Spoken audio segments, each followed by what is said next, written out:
Shri Krishna, Karuna Sindhu, Dina Bandhu, Dinapate, Jagatpate,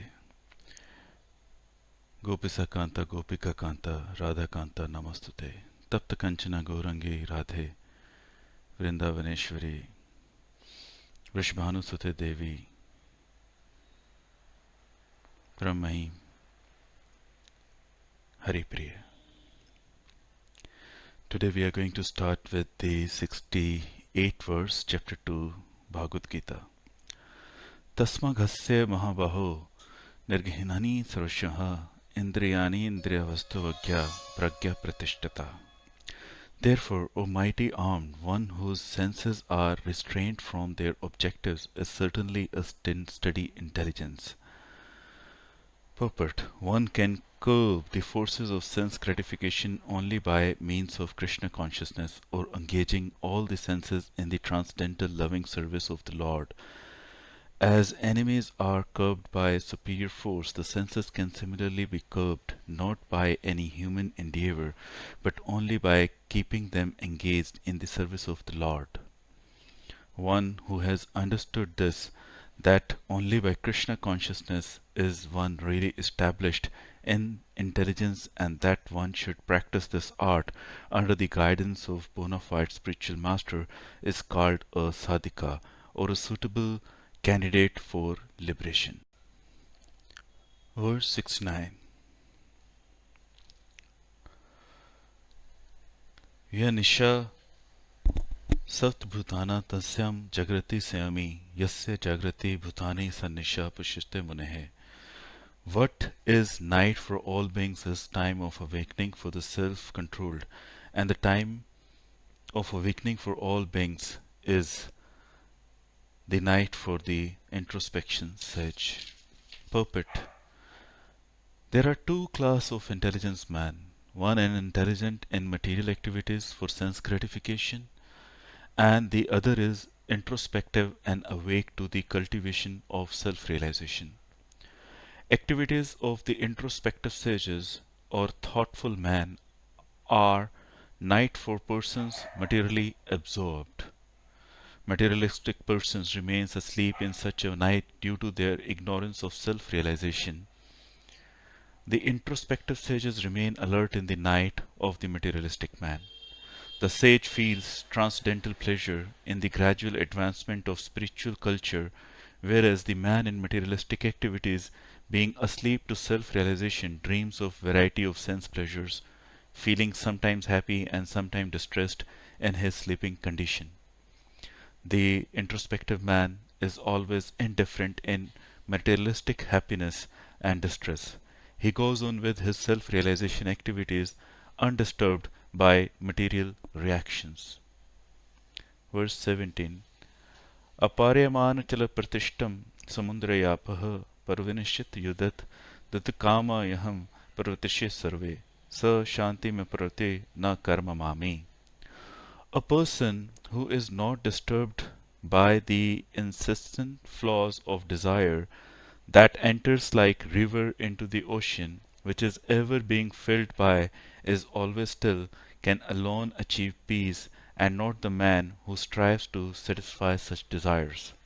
Purport: although the vast ocean is always filled with water, it is always, especially during the rainy season, being filled with much more water, but the ocean remains the same, steady. It is not agitated, nor does it cross beyond the limit of its brink. That is also true of a person fixed in Krishna consciousness. As long as one has the material body, the demands for the body for sense gratification will continue. The devotee, however, is not disturbed by such desires because of his fullness. A Krishna conscious man is not in need of anything because the Lord fulfills all his material necessities. Therefore, he is like the ocean, always full in himself. Desires may come to him like the waters of the river that flows into the oceans, but he is steady in his activities, and he is not even slightly disturbed by desires for sense gratification. That is the proof of a Krishna conscious man.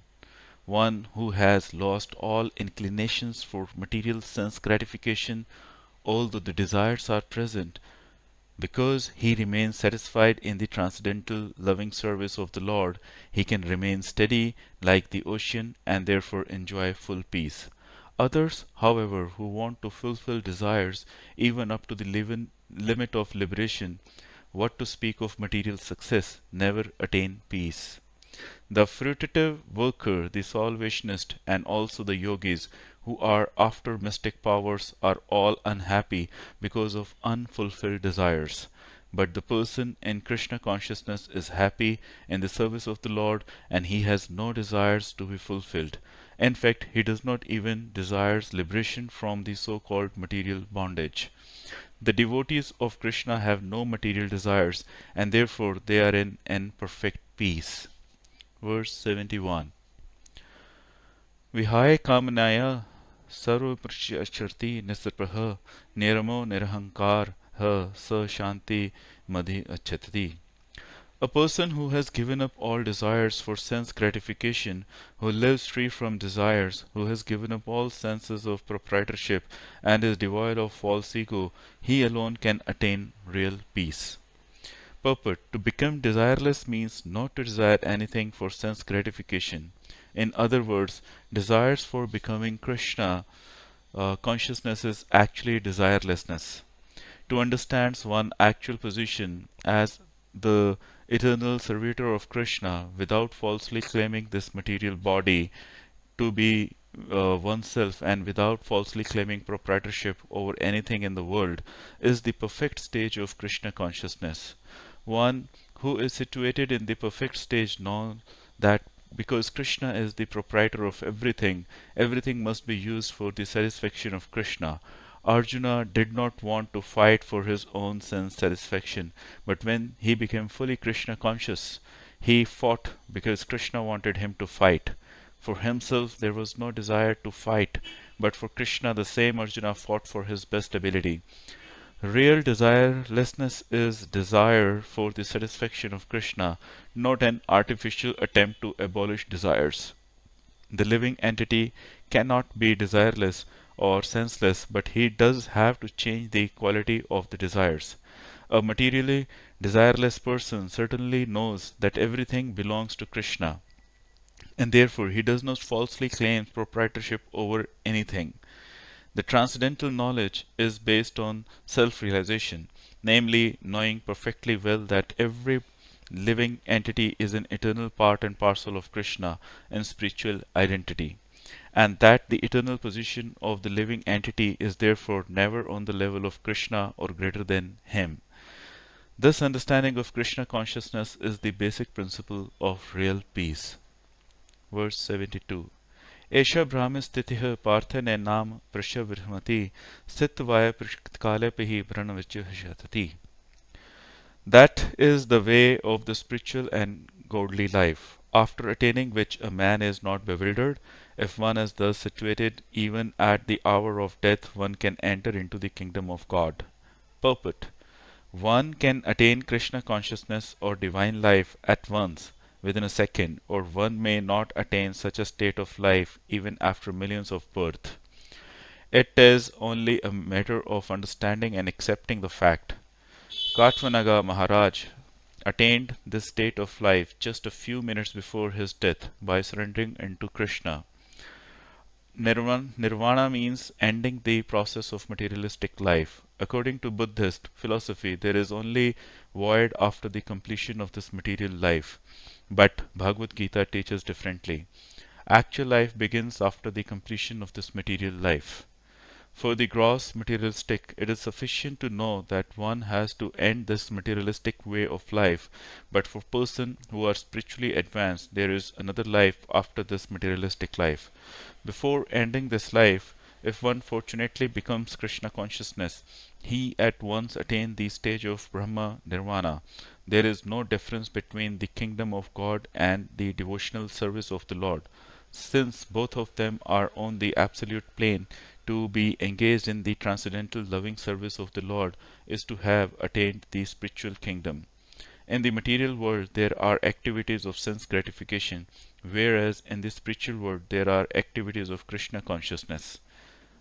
Attainment of Krishna consciousness even during the life is immediate attainment of Brahman, and one who is situated in Krishna consciousness has certainly already entered into the kingdom of God. Brahman is just the opposite of matter. Therefore, Brahmisthiti means not on the platform of material activities. Devotional service of the Lord is accepted in the Bhagavad Gita as the liberated stage. Therefore, Brahmisthiti is liberation from the material bondage. Srila Bhaktivedanta Vinod Thakur has summarized this second chapter of the Bhagavad Gita as being the content for the whole text. In the Bhagavad Gita, the subject matters are Karma Yoga, Jnana Yoga, and Bhakti Yoga. In the second chapter, Karma Yoga and Jnana Yoga have been clearly discussed, and the glimpse of Bhakti Yoga has been also given in this contents for the complete text. This ends the Bhaktivedanta purport to the second chapter of the Srimad Bhagavad Gita in the matter of its contents. Hare Krishna.